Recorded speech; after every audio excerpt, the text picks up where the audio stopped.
वाटतंय. तर राजू शेट्टी सुद्धा शेतकरी नेते आपल्या सोबत फोन लाईन वरती आहेत. राजू शेट्टीजी, आता आणखी अधिकाधिक हे आंदोलन आपल्याला आक्रमक होताना दिसतंय. 12 वाजेपर्यंतची वेळ दिलेली होती, सरकारला मात्र काही प्रतिसाद नाही. आता पुढे काय करणार? 12 वाजता आम्ही रेल रोको करायचा इशारा दिलेला होता आणि रेल रोकोची तयारी करायची म्हणून काही कार्यकर्ते त्या ठिकाणी रेल्वेच्या रुळाच्या बाजूला गेलेले होते. परंतु आताच इथल्या एसडीएमनी निरोप आणलेला आहे. मी आंदोलन स्थळीच आहे आणि 4 वाजता 2 मंत्री या ठिकाणी आंदोलन स्थळी येत आहेत. ओसवाल, जायस्वाल आणि भोयर, सहकार राज्यमंत्री भोयर आणि जायस्वाल आशिष हे येत आहेत. ते सरकारचा काय निर्णय निरोप घेऊन येतात ते बघायचं आणि त्याच्यानंतर मग पुढचा निर्णय घ्यायचा. म्हणून आम्ही आता रेल रोकोला गेलेल्या शेतकऱ्यांना मागे बोलवलेलं आहे. कारण सरकारनं एक पाऊल पुढे टाकलंय. चर्चेला 2 मंत्री येत आहेत म्हटल्यानंतर रेल रोको आम्ही काही काळासाठी स्थगित केलेला आहे. बरं, मग 4 वाजेपर्यंत सर्व शेतकऱ्यांना, तुमच्या आंदोलकांना शांत राहण्याचं आवाहन तुम्ही करताय?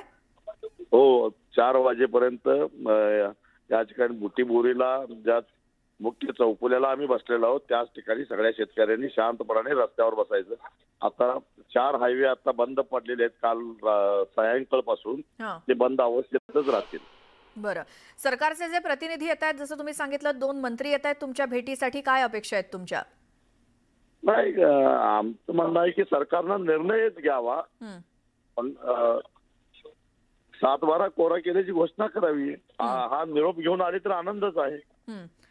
मात्र तसं झालं जर नाहीत, म्हणजे दुर्दैवानं तसं नाही झालं तर मग काय तुमचा पवित्रा असेल? निर्णय घेऊ आम्ही 4 वाजता मंत्री येऊन गेल्यानंतर.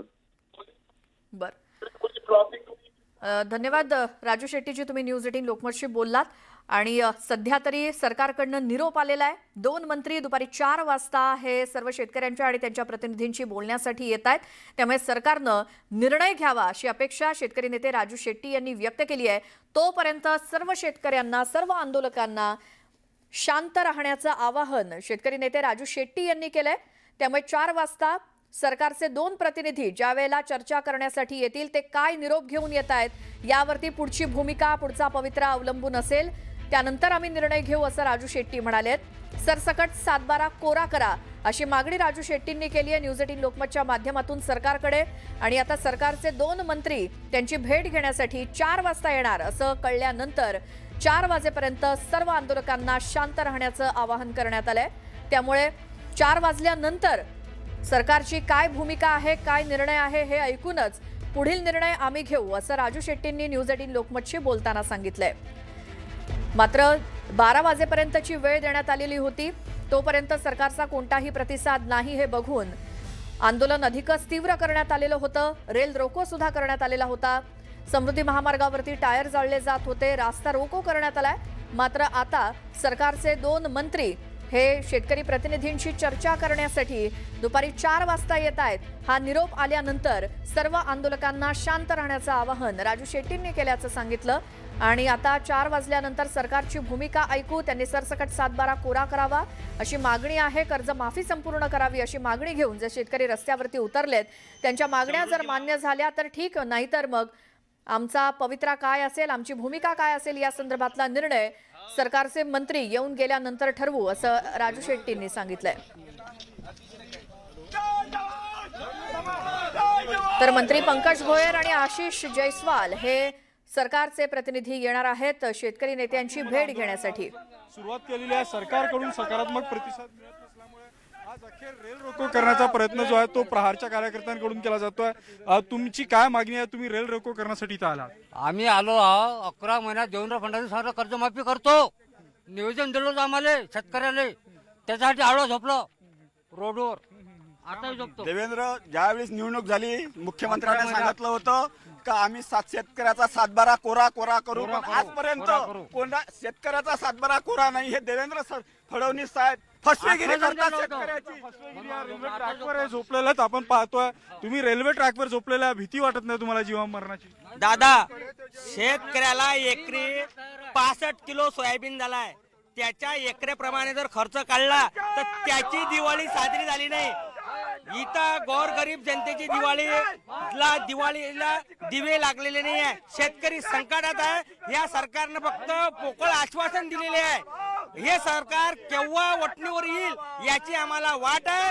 आमचा जीव जरी गेला तरी आम्ही जीव जरी गेला तरी आंदोलन करू असं म्हणत जे आहे ते शेतकरी जे आहेत ते रस्त्यावर झोपलेले आहेत. आपण त्यांच्याशी बातचीत करूया. मला सांगा, रेल्वे ट्रॅकवर झोपून प्रश्न सुटणार आहेत का तुमचे? प्रश्न तर याच संदर्भात आपण बोलूयात. भाजपचे नेते प्रवीण दरेकर सुद्धा आपल्या सोबत आहेत. प्रवीणजी, स्वागत तुमचं न्यूज 18 लोकमतमध्ये. ज्या मागण्या घेऊन शेतकरी रस्त्यावरती उतरलेत, 12 वाजण्याची वेळ होती मात्र सरकारकडनं कोणताही प्रतिसाद नाही म्हटल्यावर शेतकरी आणखीनच आक्रमक झालेत. आता तुमच्याकडनं अपेक्षा आहेत त्यांच्या 4 वाजताच्या बैठकी संदर्भात किंवा जी काही भेट होणार आहे सरकारच्या प्रतिनिधीबरोबर त्याकडनं? नाही, मला वाटतं आपण म्हणता सरकारकडून कुठला प्रतिसाद नाही तर ते चुकीचं आहे. सरकार वारंवार त्यांच्याशी संपर्क साधतोय. सरकारच्या वतीनं राज्याचे महसूल मंत्री हेही त्या ठिकाणी बच्चू कडूंशी संवाद साधून त्या ठिकाणी आहेत. त्यानंतर गिरीश महाजन संपर्कात आहेत. आता तर 2 मंत्र्यांना त्या ठिकाणी पाठवलेलं आहे. त्याच्यामुळे सरकार प्रतिसाद देत नाही या म्हणण्याला काहीच अर्थ नाही. शेतकऱ्यांचा विषय गंभीर आहे याची पूर्ण जाणीव आणि संवेदना माननीय मुख्यमंत्र्यांना आहेत. चर्चेसाठी सरकार तयार आहे. त्यामुळे हट्टवादी भूमिका त्या ठिकाणी सोडून चर्चेच्या समन्वयातनं या ठिकाणी हा शेतकऱ्यांचा विषय त्या ठिकाणी मार्गी लावावा अशी आंदोलनकर्ते बच्चू कडू आणि त्यांच्या सहकार्याने त्या ठिकाणी विनंती राहील. आणि सरकार पूर्णपणे त्यांच्या मागण्यांशी त्यांच्या भावनांशी सहमत आहे. परंतु बैठक इथे घ्यायची की तिथे घ्यायची अशा प्रकारचा प्रतिष्ठेचा विषय न होता त्या ठिकाणी मला वाटतं विषय आणि त्यातून मार्ग काढणे याला प्राधान्य दिलं पाहिजे असं माझं या ठिकाणी स्वतःचं मत आहे. आणि बच्चू कडू यांनी सुद्धा या ठिकाणी आंदोलनाचा विषय महत्वाचा समजून त्यातनं आपल्याला ज्या मागण्या मान्य करून घ्यायच्या आहेत त्या सरकारशी समन्वय साधून चर्चा करून मार्ग काढावा अशी त्या ठिकाणी अपेक्षा आहे. बरं, यात 2 मुद्दे, 2 अपेक्षा की प्रमुख मागण्या त्या म्हणजे 7/12 कोरा, संपूर्ण कर्जमाफी ही अपेक्षा आहे संध्याकाळच्या बैठकीतनं सुद्धा, तर ती पूर्ण होणार का त्यांची? नाही, मला वाटतं त्यांनी त्यांच्या मागण्या घेऊन सरकार समवेत चर्चा करावी. निश्चितच सरकार शेतकऱ्यांच्या प्रति संवेदनशील आहे. शेतकऱ्यांसाठी जे म्हणून देता येईल ते देण्यासाठी सरकारची मानसिकता आहे. मग कर्जमाफी असेल, 7/12 कोरा करणं विषय असेल, त्या इतर काही ज्या मागण्या आहेत त्या सरकार संबंधित सर्व विभागाच्या लोकांना एकत्रित घेऊन, कारण शेवटी हा विषय वेगवेगळ्या खात्यांशी संबंधित आहे. फायनान्सचा विषय, कृषीशी विषय संबंधित आहे, रेव्हेन्यू आहे, दुधाचा विषय असेल तर दूध आहे. अशा सगळ्या गोष्टी एकत्रित त्या ठिकाणी चर्चेची आवश्यकता आहे. कारण पुन्हा घाई गर्दीत काही सांगितलं आणि उद्या अंमलबजावणी झाली नाही तर तेही योग्य नाही.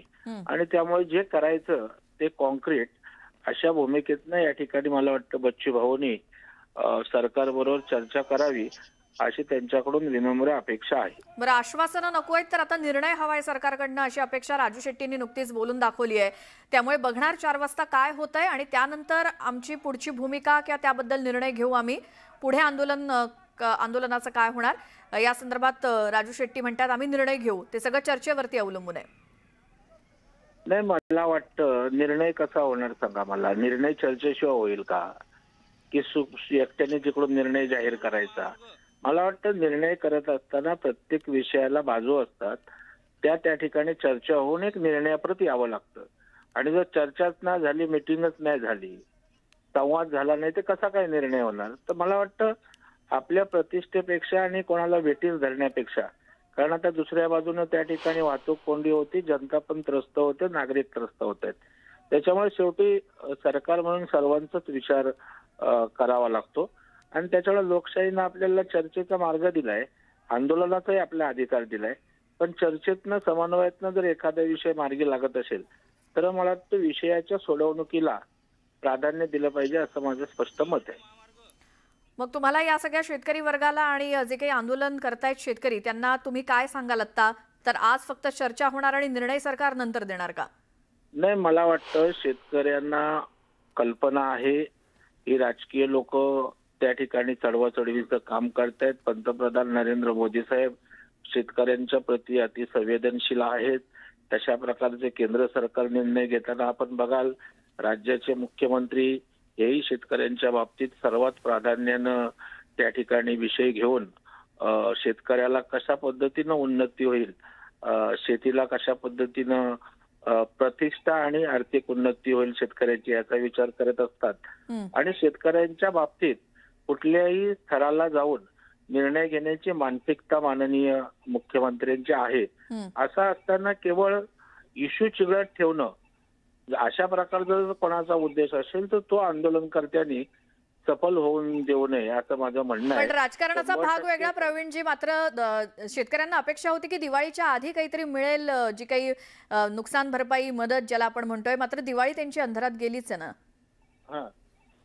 हा नाही, त्याच्याबद्दल दुमत नाहीये आणि पैसे पाठवायलाही सुरुवात केली. त्या संदर्भात सुद्धा कॅबिनेटमध्ये सक्त वॉर्निंग माननीय मुख्यमंत्र्यांनी दिली की तातडीने शेतकऱ्यांच्या अकाउंटमध्ये मदतीचे पैसे कसे जातील, कुठल्याही प्रकारचा त्याच्यामध्ये विलंब लागता कामा नये. अगदी स्पष्ट भूमी सरकारची आहे. काही सरकार तकलादू भूमिका किंवा बोटशिपी भूमिका अजिबात घेत नाही. जी भूमिका आहे ती स्पष्ट आहे. शेतकऱ्याला वेळेत पैसे त्या ठिकाणी जातील आणि हा सुद्धा विषय त्या ठिकाणी शेतकऱ्यांचा नक्कीच या ठिकाणी मार्गी लावतील यावर माझा पूर्ण विश्वास आहे. फक्त बच्चू भाऊंनी आणि आंदोलकांनी समन्वयातनं चर्चेतनं मार्ग काढण्याची अपेक्षा आहे, नव्हे तशी माझी त्यांना विनंती राहील. बरं, धन्यवाद प्रवीणजी, तुम्ही न्यूज 18 लोकमतशी बोललात त्याबद्दल. तर प्रवीण दरेकर यांनी सांगितलंय की चर्चेचा मार्ग हा जास्त सोयीस्कर आहे, त्यामुळे शेतकरी नेते जे काही प्रतिनिधी आहेत त्यांनी सरकारच्या प्रतिनिधींसोबत चर्चा करावी आणि मगच त्यातून मार्ग निघेल असं प्रवीण दरेकर म्हणाले. पण तसे पांढरे झालेच आहे ना राजा, ते सुद्धा थोडे थोडे कार्यकर्ते कमी करण्याचा प्रयत्न करत आहे आणि आंदोलनाची धग किती दिवस आपली टिकन ह्या सगळ्या गोष्टीवर आपल्याला चिंतन मंथन करावं लागेल. आचारसंहितेची भीती आहे आणि वरचा निसर्गानं आपल्याला खूप साथ दिली. त्या देवाचं खरं तरच आभार मानायला पाहिजे, परमेश्वराचं.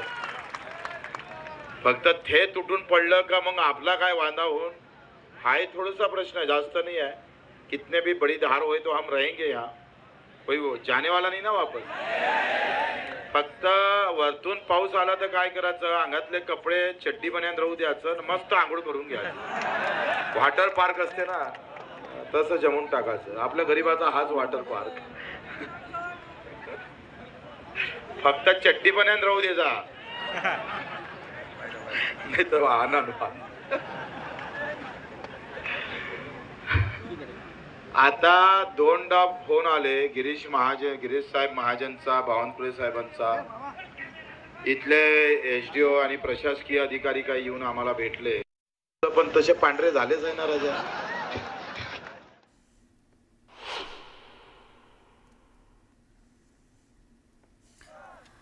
तर सरकारचे प्रतिनिधी संपर्कात आहेत असं प्रवीण दरेकर यांनी देखील सांगितलं. बच्चू कडू यांनी देखील या आंदोलक शेतकऱ्यांना आवाहन केलं.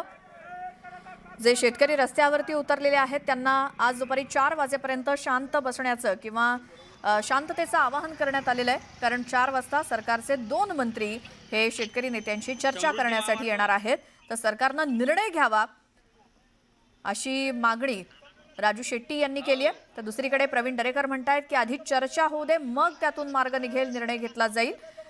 त्यामुळे आज निर्णय होतो का किंवा आज 4 वाजताच्या बैठकीमध्ये नेमकं काय होतं त्यानंतरच शेतकरी नेते आपली आंदोलनाची पुढची दिशा ठरवणार आहेत असं राजू शेट्टीने देखील सांगितलं. त्यामुळे ही सगळी मदार ही आजच्या 4 वाजताच्या बैठकीवरतीच आहे. त्यामुळे याकडे आपलं लक्ष असेलच. नेमकं या बैठकीत काय होतं, सरकारकडनं काय आश्वासन दिलं जातं किंवा काय निर्णय होतो, शेतकऱ्यांच्या मागण्या मान्य होतात का, 7/12 कोरा करा, संपूर्ण कर्जमाफी करा, अशा या प्रमुख मागण्या आहेत. ज्या मागण्या घेऊन हे शेतकरी बच्चू कडू, राजू शेट्टी यांच्या नेतृत्वाखाली रस्त्यावरती उतरलेत आणि सरकारकडे ज्या काही मागण्या आहेत त्या मागण्या सरकार पूर्ण करतं का याकडे आपलं लक्ष असेल. त्यासाठीच काही ठिकाणी समृद्धी महामार्गावरती टायरची जाळपोळ, दुसरीकडे रास्ता रोको, काही ठिकाणी रेल रोको सुद्धा झाला। मात्र या शेतकरी नेत्यांनी सरकारकडनं निरोप आल्यानंतर सर्व शेतकऱ्यांना शांतता राखण्याचं आवाहन केलं 4 वाजेपर्यंत।